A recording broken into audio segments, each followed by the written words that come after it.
ڕێز و سڵاو بۆیەوە بینەران و گوێگرانی خۆشەویستی تەلەڤیزیۆنی کۆمەڵە لەگەڵتاندان بۆ پێشکەشکردنی گەشتیاوڵەکانی سەر لە بەیانی ڕۆژی سێشەممە. سەرتاش بە سەردێڕی چەند هەواڵێک دەست پێ دەکەین. بەڕێوەچوونی مەراسمی ناشتنی تەرمی گیان بەختکرد و خەبات ئەمینی لە سنە. کۆبوونەوەی کرێکارانی بێکارکراوی پترۆشیمی ئەرغەوەن گوستەر لە ئیلام. بەیانیەی چالاکانی مافی ژنانی سنە بۆ ڕێزلێنان لە یادی گیان بەختکردوانی ژینگە. کوژرانی کۆڵبەرێک بە تەقەی هێزەکانی ڕژیم لە مەریوان. خۆپیشاندانی کرێکارانی فەرمینەوەت لە ناوچە عەمەلیاتیەکانی جنوب. و کۆبوونەوەی نانەواخانەکان لە تاران و کاشان.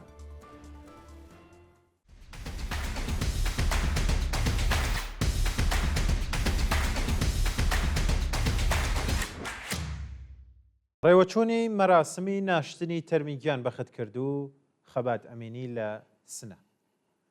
ئێوارەی دووشەمە شەشی گەلاوێژ مەراسمی ناشتنی تەرمی خەبات ئەمینی گیان بەختکردووی ڕێبازی سەوزی ژینگە بە بەشداری بەرینی خەڵک لە گۆڕستانی بەهەشت محەممەدی شاری سنە بەڕێوەچوو. لەو مەراسمەدا جەماوەرێکی زۆر لە ژنان و پیاوان، چالاکانی کرێکاری، مەدەنی، مافی ژنان، ژینگە دۆستان و بنەماڵە دادخوازەکانی سنە بەشدار بوون و بە گوڵی سۆر پێشوازیان لە تەرمی خەبات ئەمینی کردووە. ئەمە دەبوانی ئەو مەراسمە بەوتنەوەی دروشم ڕێزیان لە یادی هەموو گیان بەختکردوانی ڕێبازی سەوزی ژینگە گرت و بۆ جارێکی دیکە پەیمانیان لەگەڵ ئاوەتەکانیان نوێ کردەوە.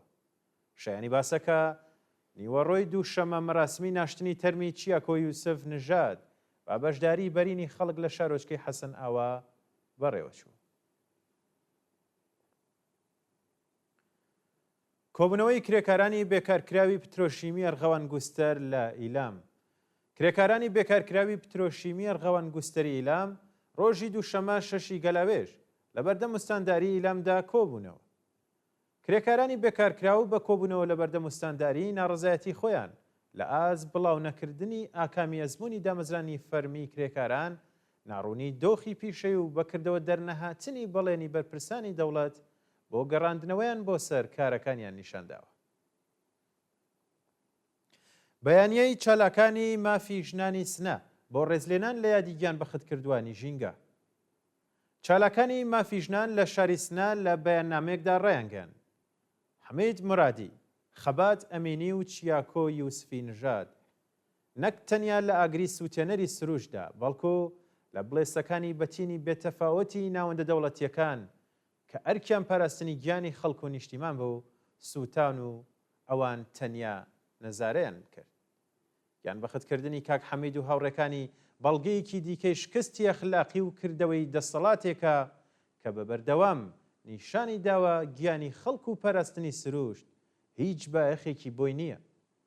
بەرپرسانی دەوڵەت نەک تەنیا گرنگیان نەداوە بەڵکو نەزارگەری مەرگی شەریفترین مرۆڤەکان بوون تاوەکو دەنگی دڵسۆزی خەڵک بکوژێننەوە یان دەنگی دڵسۆزی کۆمەلگا بکوژێننەوە. سووتانی چییە؟ بوونەوە دارستان و مێرگەکان چیتر کارەساتی سروشتی نین بەڵکو ئاکامی ڕاستەقینەی بەڕێوبەرایەتی ناکارامەی کۆماری ئیسلامیە.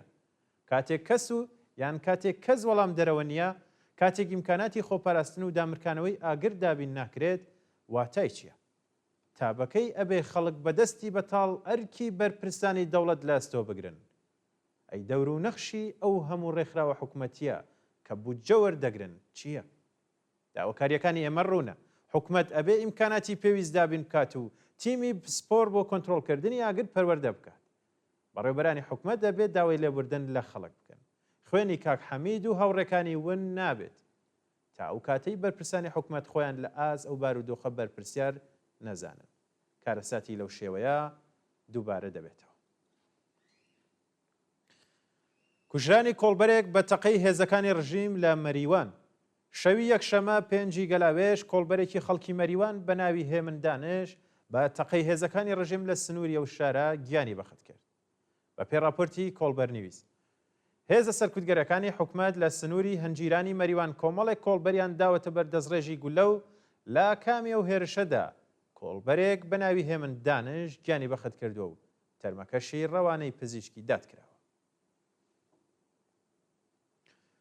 هێرشی ئەرتەشی تورکیا بۆ سەربەنداوی تشرین ڕۆژی دووشەمە شەشی گەلاوێژ ئەرتەشی تورکیا و گروپە ئیسلامگەرەکانی سەر بە وڵاتە لە ڕێگەی تۆپخانەوە هێرشیان کردە سەربەنداوی تشرین و هێشتا زیانەکانی ئاشکرا نەکراوە.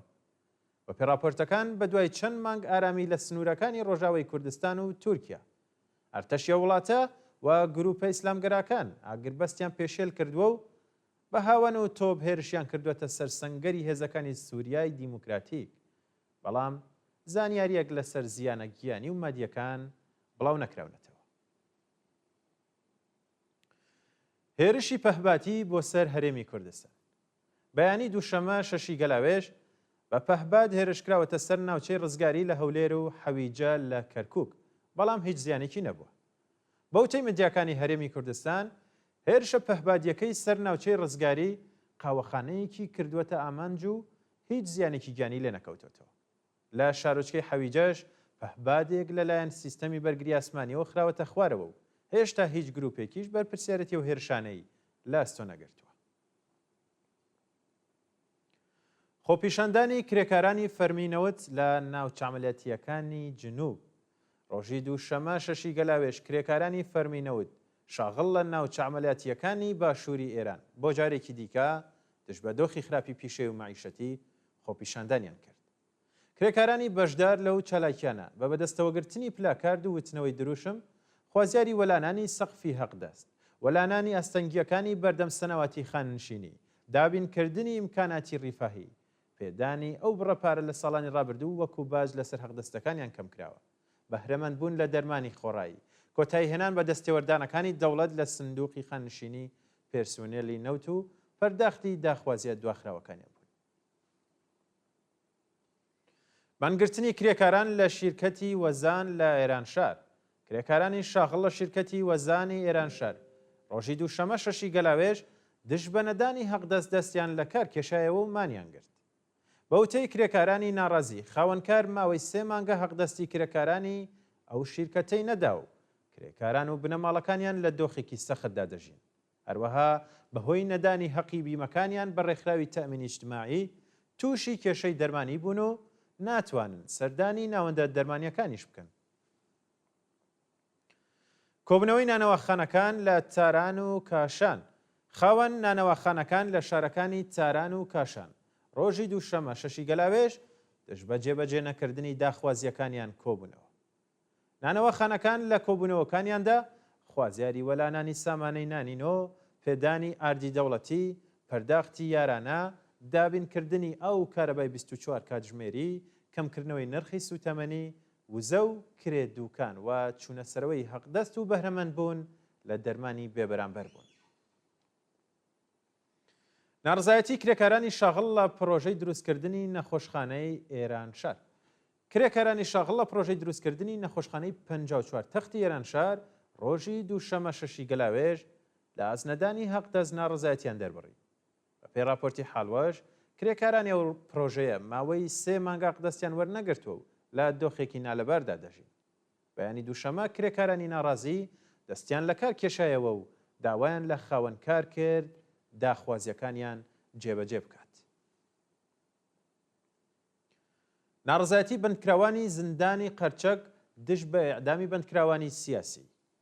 شەوی یەکشەمە شەشی گەلاوێژ کۆمەڵێک لە بەندکراوانی ژنی ڕاگیراو لە زیندانی قەرچەکی وەرامین دەش بە ئیعدامی مەهدی حەسەنی و بێهروز ئیحسانی لەلایەن دەزگای قەزای ڕژێمەوە ناڕزایەتیان دەربڕی. بەندکراوانی ناڕازی بە کۆبوونەوە لە نێو ساڵۆنی کەرەنتینەی بەندی ژنانی زیندانی قەرچەک سرودی شۆڕژگەڕانەیان خوێندووە و بەوتنەوەی دروشم خوازیاری هەڵوەشانەوەی سزای سێدارە و ئازادی هەموو بەندکراوانی سیاسی بوون. شایانی باسیشەکە پێش لە سێدارەدانی مەهدی حەسەنی و بێهروز ئیحسانی گاردی ئەمنیەتی زیندانی قزل حەسار هێرشی کردبووە سەر بەندکراوان و ئەو دوو بەندکراوەی بۆ بەندی تاکە کەسی گواستبووە.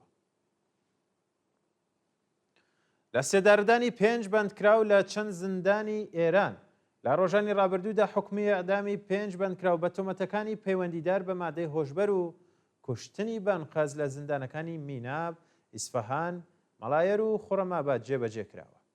بە پێی راپۆرتی کانونی مافی مرۆڤ ئێران دوو بەندکراوی بەلوچ بە ناوەکانی عیسا ناروی و ئەمی قەنبەری بە تۆمەتی پەیوەندیدار بە مادەی هۆشبەر لە زیندانی میناب ئێعدام کراون.